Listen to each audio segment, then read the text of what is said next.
Hyundai, Hyundai, Hyundai, Hyundai, Hyundai, Hyundai, Hyundai, Hyundai, Hyundai, Hyundai, Hyundai, Hyundai, Hyundai, Hyundai. I am not this body. I am not this skin. I am not these words. I am not these sins. I am not my name. I am not this voice. I am everything and nothing. I am but one choice. I choose love. I choose freedom from my mind. I choose my destiny. I choose the best in me. In darkness, I choose light. I choose love. I choose love.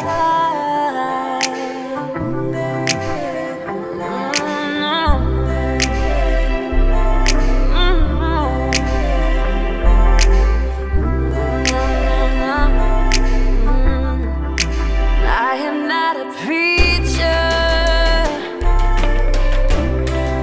I am not a child.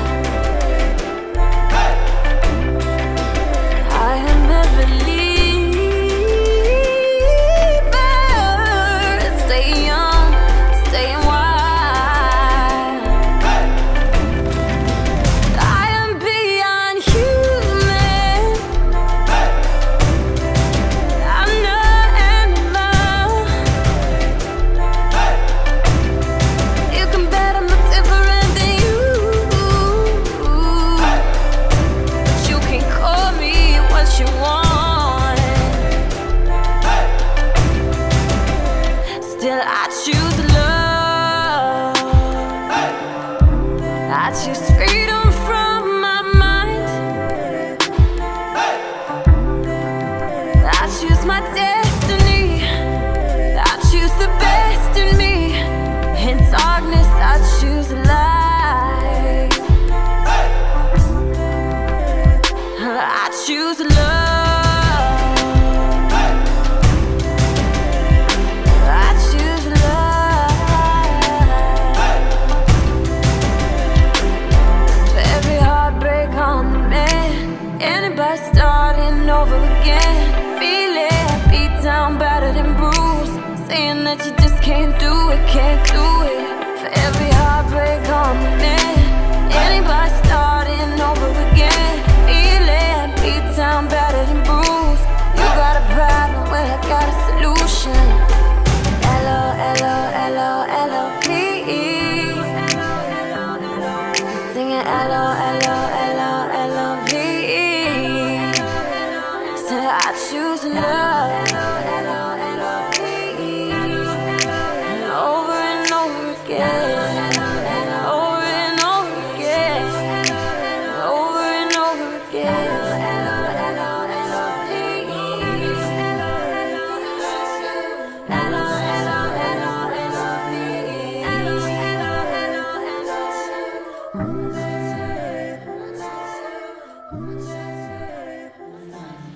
Inviting up Richard Bell to share. He was an incredible support of Flynn, so please come and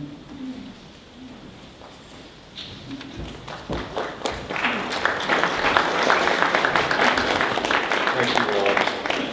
I'd like to begin this morning by thanking so many members of the community that came together to organize this event. And I'd especially like to call out those professional counselors who made their services, volunteered their services to us over several days and sent resources and so on, and continue to do so. So again, indicative of the kind of community that Robin mentioned to us earlier.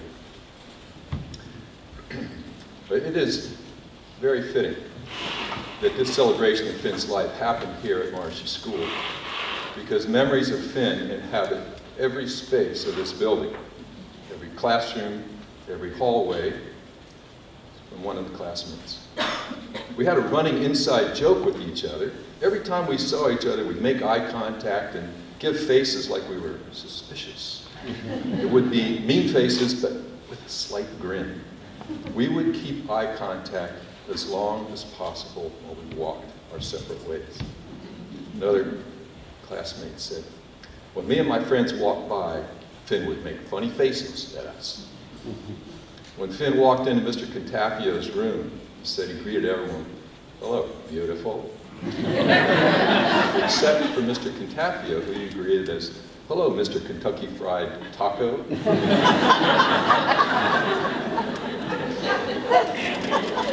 At a school party, a classmate remembered, my favorite memory of Finn was when he was my Secret Santa. He gave hints and gifts that were so thoughtful, and clearly he put a lot of care into it. Finn seemed to have this air of intelligence around him. It was a fun character to be around. We have a familiar expression here. It comes from Sanskrit. It's Vasudhaiva Kutumbakam. It means the world is my family. It's all about reaching out and embracing humanity and being all-inclusive, which I think our school very much is. But in this challenging time, I think it's also true that the family is my world. What we all mean to each other, sharing our sadness and our stories, how we can comfort each other, that comes quite naturally to the Wynn Bousquet family. Another story from a classmate. I remember first meeting Finn on Halloween in 2012. I couldn't find anyone to trick or treat, but at the last minute, Bea invited me to come be with her family and a couple of other friends. Finn was wearing the cutest little pumpkin costume. And I remember having so much fun that night and feeling so appreciative that the whole family had included me like that. I knew Finn for years, but I don't feel like I ever really got to know him. Nevertheless, every time I saw him, I was blown away by how goofy and fun he was, beneath how shy he seemed at first glance. Such a good, kind kid. Good, I think, in part because of the example set for him by his parents and his siblings. Unconditional love, acceptance, and inclusiveness. Now from the art room. My favorite memory of Finn was when we were in art class and I was critiquing my art and he told me, I don't have to be so critical. As long as I enjoyed the process of it, I was having fun. From the DI room, Destination Imagination, it's a creative problem-solving competition that we have here at the school. It's so popular. Finn was an artist. Everything about him was an artistic statement, from the way he dressed, combed his hair,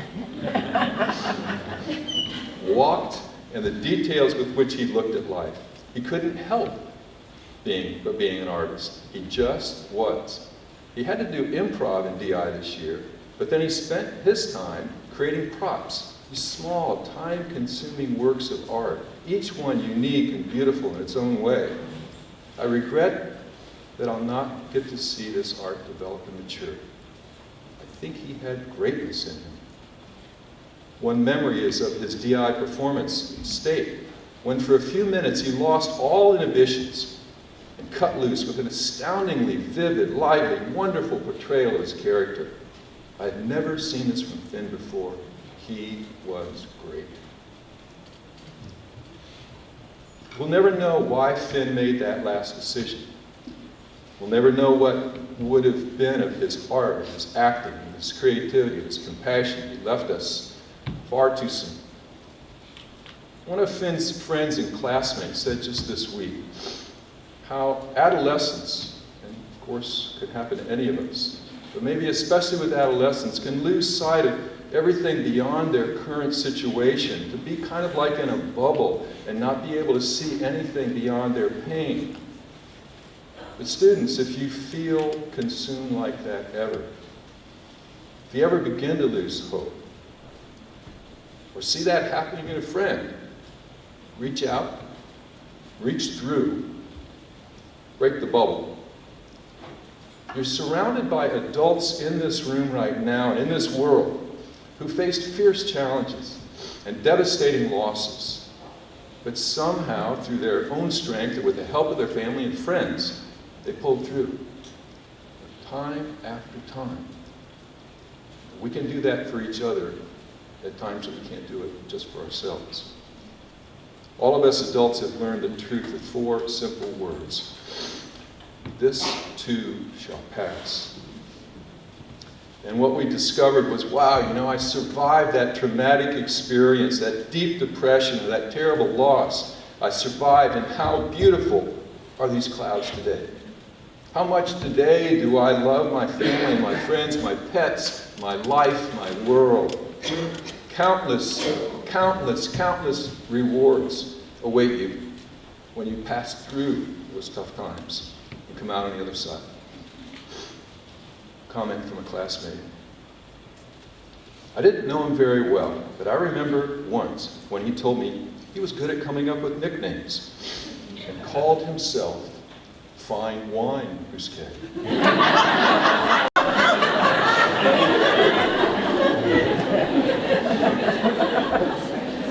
Someone left an anonymous poem along with these other comments. It's 3 a.m. I'm watching the fireflies. Their fires blinking on and off. There are thousands of them, and they are so beautiful. Oh, Finn, so many people wanted to hold your hand and be with you on your journey, but you lost your way and the fire blinked out. And now we are left with memories and hope. I hope I will know if you are ever near. Last classmate wrote, one day I told him I wasn't feeling very happy lately, and he hugged me. He said, I can talk to you anytime you ever need to. He asked how I was doing every time I saw him after that. So, you know when I think Finn will be near? It's when we go out of our way, out of our familiar bubble, to help someone else. When we invite someone who's alone to have lunch with us or to come to our house for Halloween. When we invite or remind someone, don't be so hard on yourself. When we make a funny face at someone to lift their spirits. When we give someone a hug or ask them how they're doing and really mean it and wait silently for an answer. When we show that other person that they have our full attention. In those moments, when someone wonders, why have you been so genuinely and surprisingly nice to me today?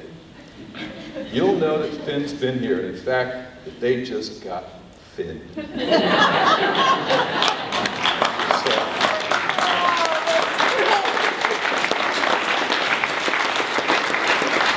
So just like that, just like a fine wine, he'll be with us and he'll get better every year. So now I'd like to invite up Sue Huggins. Sue Huggins right now would really love some of the wind containment. I'm pretty uncontained right at the moment. So I'll just keep looking at you.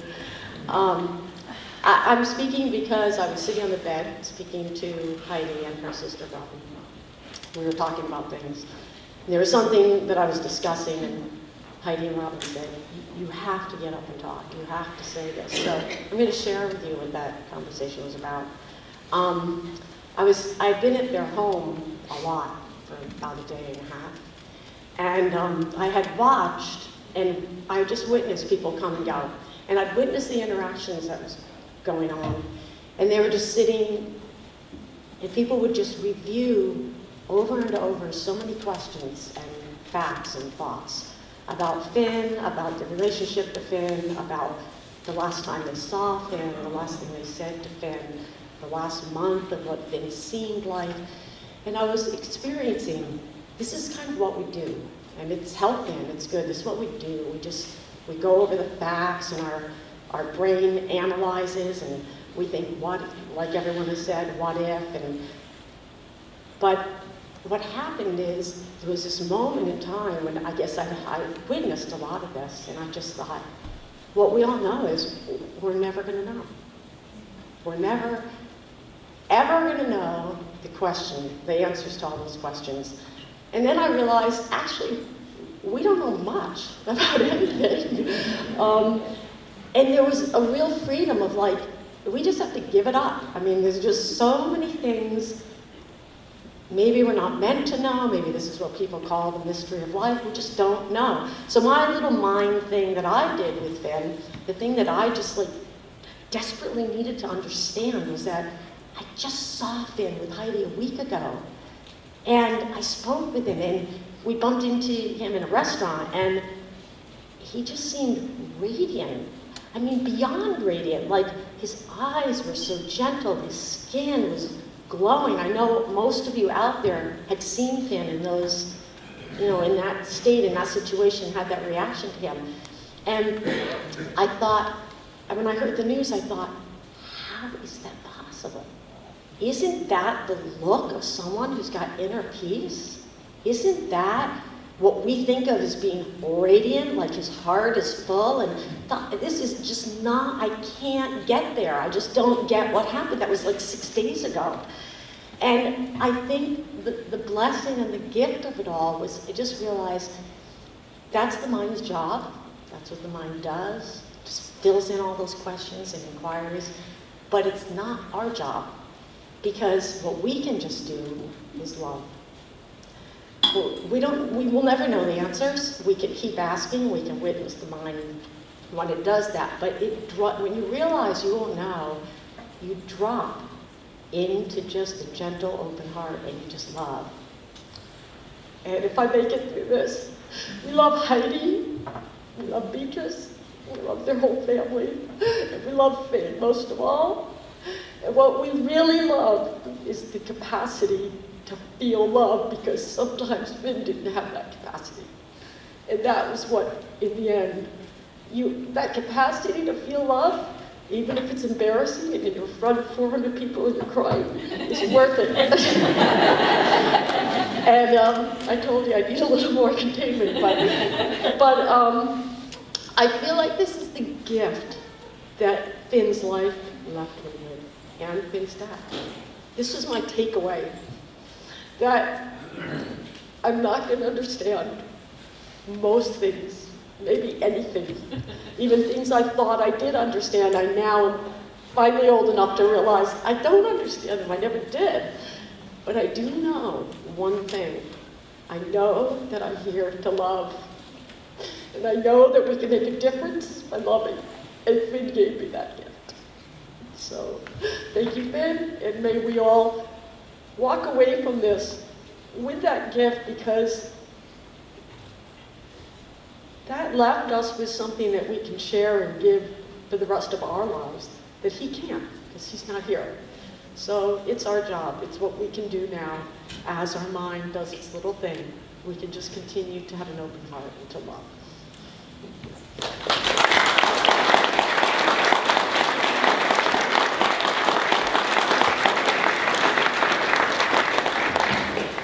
Why she had to talk. Thank you. I'd like to invite Celeste Simpson. So I had the great delight and joy of being the team manager for Finn's DI team this last year.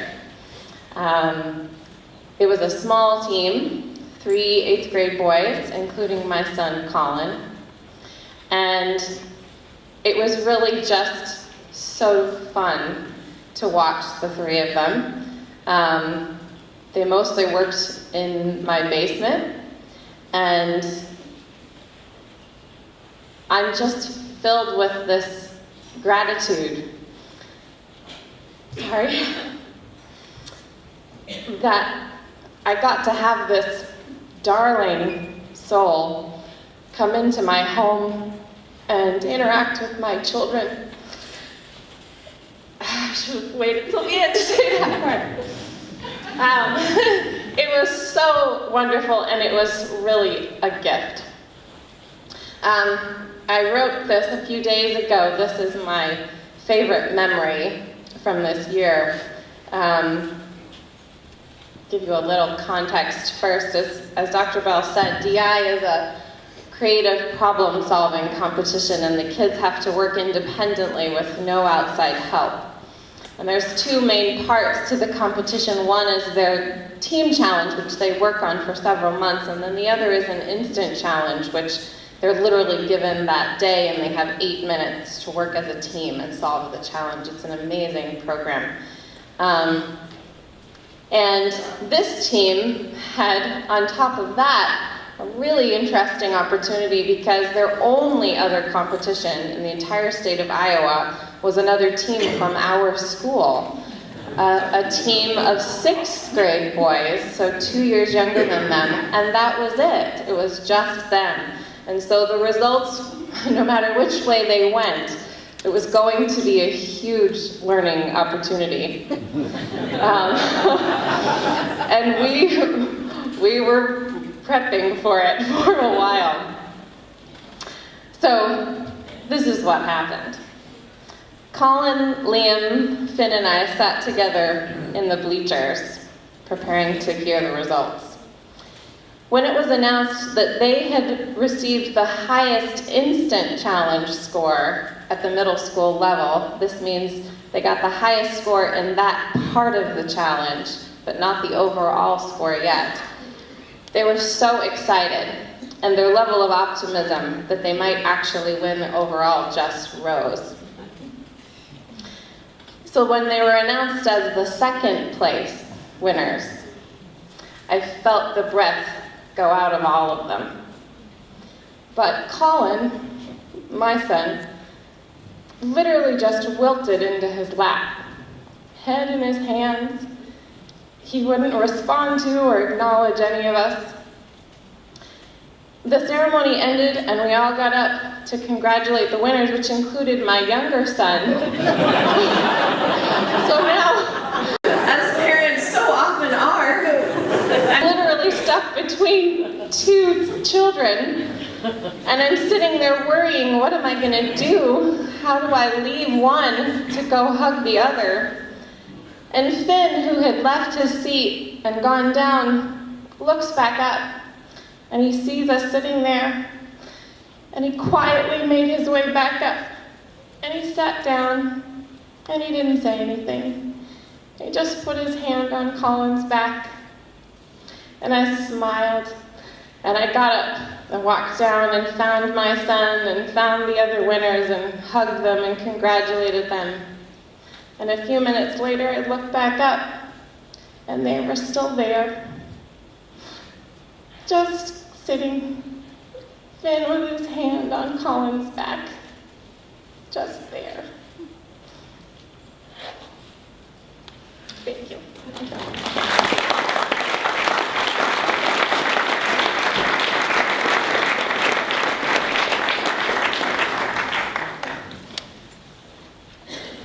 This being a human thing.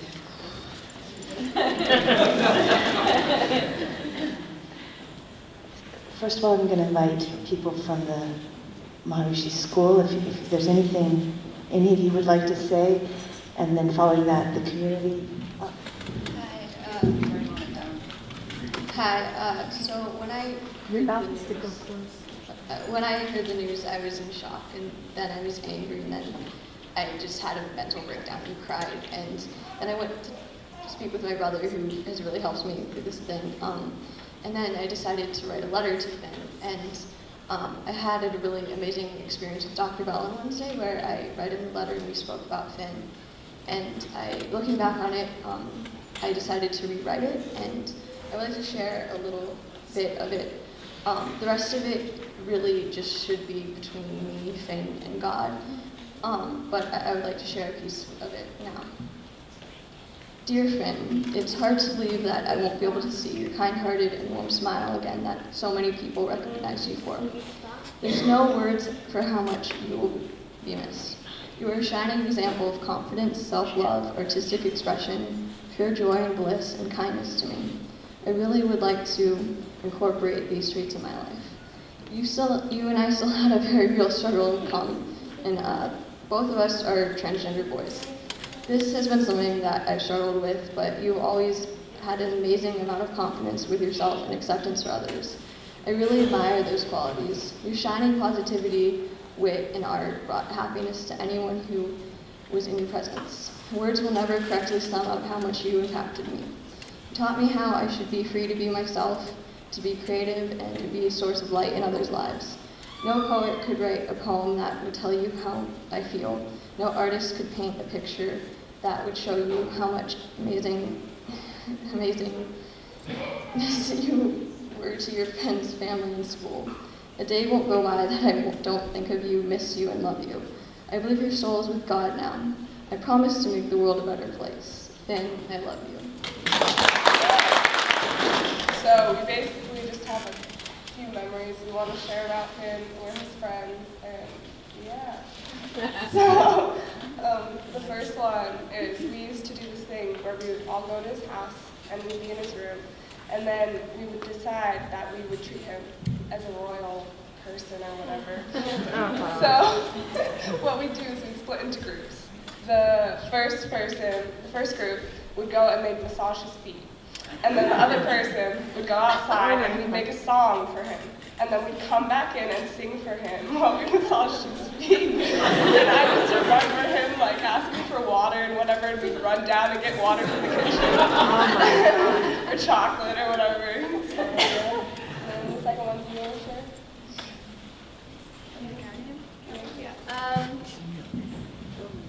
We used to play a game. He had a blanket that looked like a cow, and he put it on Venus.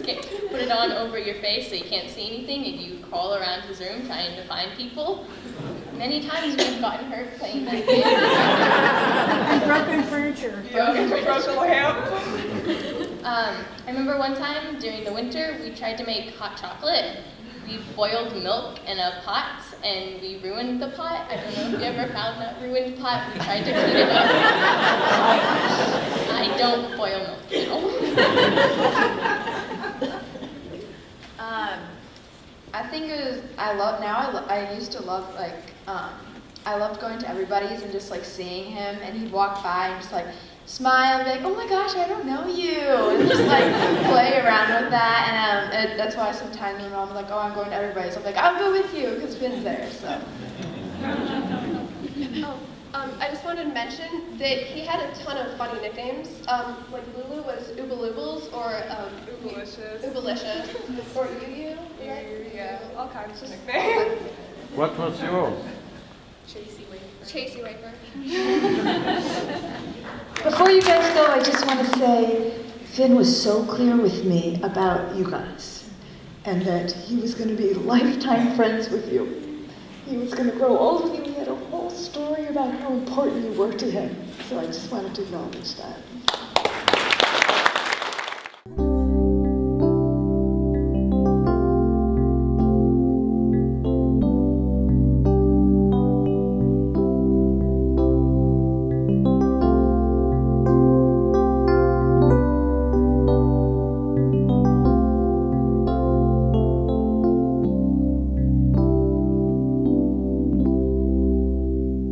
How could anyone ever tell you you were anything less than beautiful?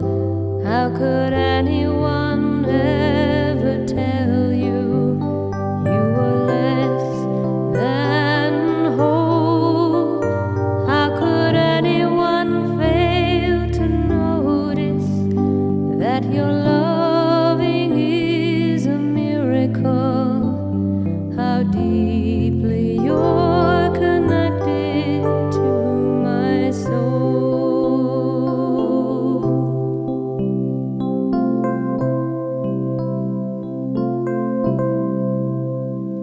How could anyone ever tell you you were anything less than beautiful? How could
that your loving is a miracle.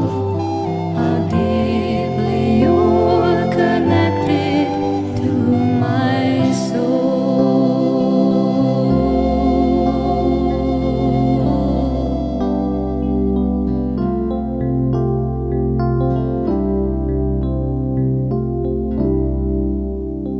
How could anyone ever tell you you were anything less than beautiful? How could anyone ever tell you you were less than whole? How could anyone fail to notice that your loving is a miracle? How deeply